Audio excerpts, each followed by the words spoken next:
Hello guys, in this video I am going to show you how to attach documents to your notes on the Beer application.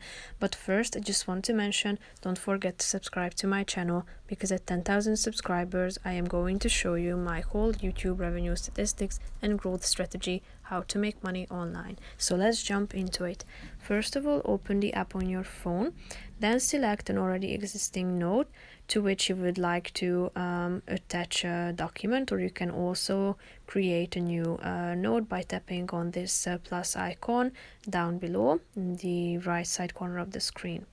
So tap on the document, tap into the text, scroll to the right side of the screen till you find this button and tap on it. Now you are ready to search through your documents, and if you have found one that you would like to attach to it, just simply tap on it, and now it will add it to your note. So that's pretty much it for this video. I hope you found it helpful. If you did, consider subscribing to my channel, and see you in the next video. Bye bye.